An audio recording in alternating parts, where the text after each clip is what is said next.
Welcome to R5 TV news.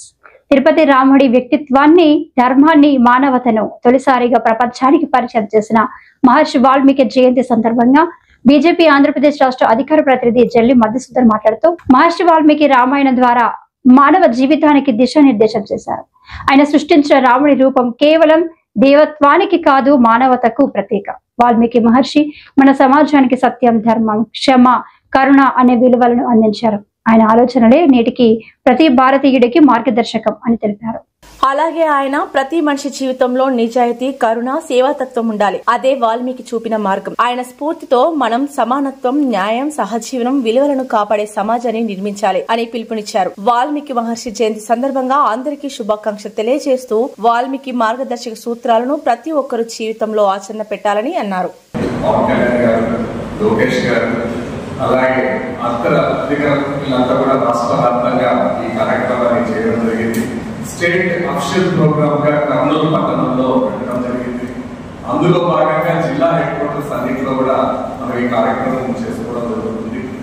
కానీ గత కొన్ని సంవత్సరాలుగా మన కార్యక్రమాలు దిగ్విజయంగా అన్ని ఆఫీసెస్ లో కూడా చేయడం జరుగుతుంది. అంటే ఇంటర్నల్ ఇక్కడ రానే వాళ్ళు వాళ్ళ హెడ్ క్వార్టర్స్ లో కూర్చొని పట్టం పెట్టి కూర్చొని చాలా సంతోషం, అందరికి సంతోషం.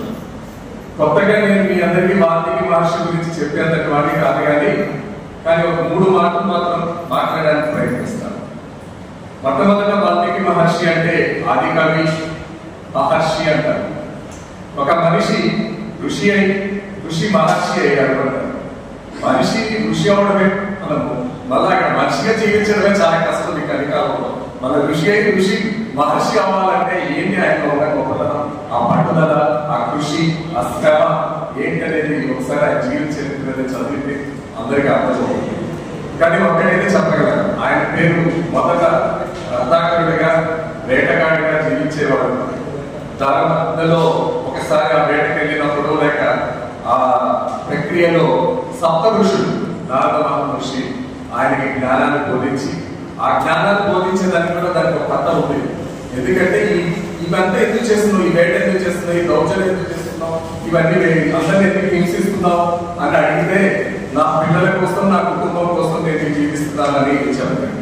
అట్లా అవునా, మరి నువ్వు ఇవన్నీ హింసిస్తే నీకు పాపం చుట్టుకుంటుంది కదా, ఈ పాపంలో నీ కుటుంబం కూడా షేర్ చేస్తుందా అంటే, అవును కదా, వాళ్ళు కూడా షేర్ చేసుకోవాలి కదా అని అడుగుతాను.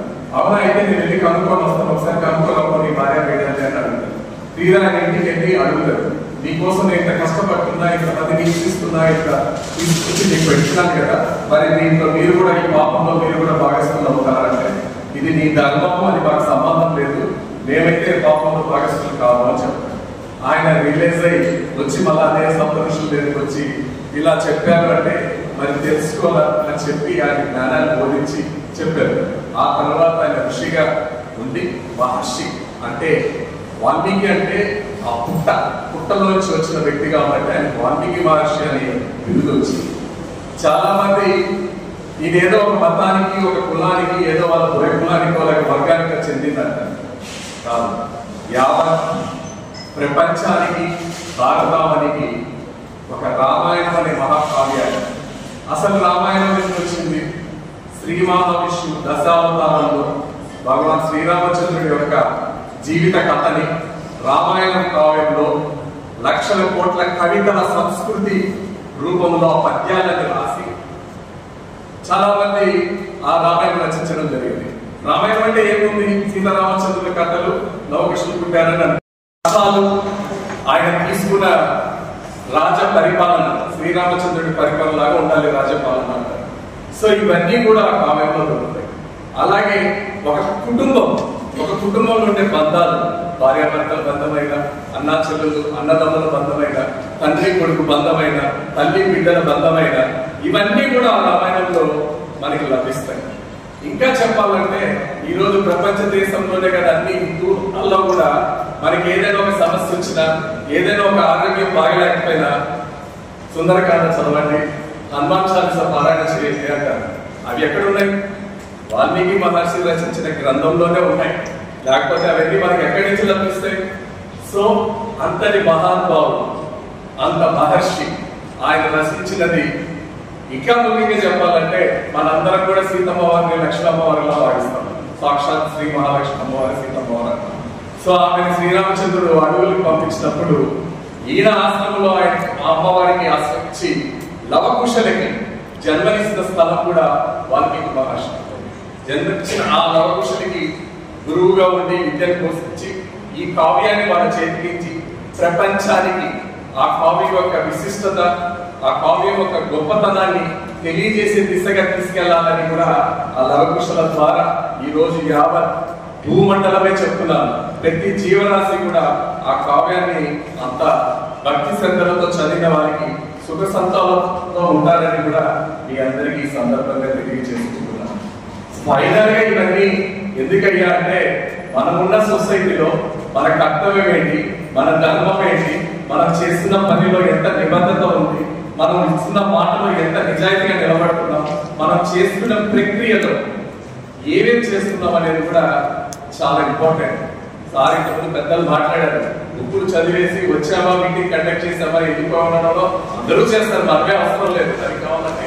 కానీ మనం కొంచెం విశిష్టత కదా, మనం చదువుకున్నాం, ఇక్కడ కూర్చున్నాం, ఈ హాల్లో ఉన్నాం, మన కింద వేల మంది కాకుండా వందల మంది మన కింద మన మీద ఆధారపడి బతికే వాళ్ళు ఉన్నారు. వాళ్ళ భవిష్యత్తులు మీ చేతిలో ఉన్నాయి, వాళ్ళ అన్ని యావత్ సమాజమే మీ చేతిలో ఉంది. కాబట్టి మీరందరూ కూడా దాన్ని ప్రేరణగా తీసుకొని ఆ మహర్షిలో పడిన కష్టంలో ఒకటో వంతైనా పడితే దేశమైనా రాష్ట్రమైనా జిల్లా అయినా వాడైనా గ్రామమైనా కూడా అభివృద్ధి పదంలో ముందుకెళ్తుందని తెలియజేసుకుంటూ, ఎక్కడ ఏ కుటుంబమైనా డబ్బు లేకపోయినా బతకచ్చు, కానీ విద్య లేకపోతే ఆ గ్రామం కానీ ఆ వాడ కానీ ఎవ్వరు కూడా దాన్ని అభివృద్ధి పదంలో తీసుకెళ్ళారు. కుటుంబం కూడా సరే, విద్య ప్రాధాన్యత చాలా ఇంపార్టెంట్. సో ఆ విద్యార్థుల భవిష్యత్తు కూడా మీ హాస్టల్స్ లో చాలా మంది BC hostels, SC ST hostels లో ఉంటారు, వాళ్ళందరికీ కూడా తెలియజేయాల్సిన అవసరం ఉంది. అదే కాకుండా ఈ రోజు ఈ కార్యక్రమాన్ని ఈ విధంగా దిగ్విజయంగా చేస్తున్నటువంటి ఎన్డీఏ కూటమి అధినేతలు, ముఖ్యమంత్రి గారికి, అలాగే డిస్ట్రిక్ట్ కలెక్టర్ గారికి, district BC welfare deputy director గారికి, SC social welfare deputy director గారికి, అలాగే నాతో పాటు వేదిక మీద ఉన్నటువంటి డిస్ట్రిక్ట్ సర్కిల్ ఆఫీసర్స్, మిగతా మీడియా మిత్రులు, ఇక్కడ విచ్చేసినటువంటి ప్రతి ఒక్కరికి ధన్యవాదాలు, కృతజ్ఞతలు తెలియజేసుకుంటూ జై జై భారత మాత.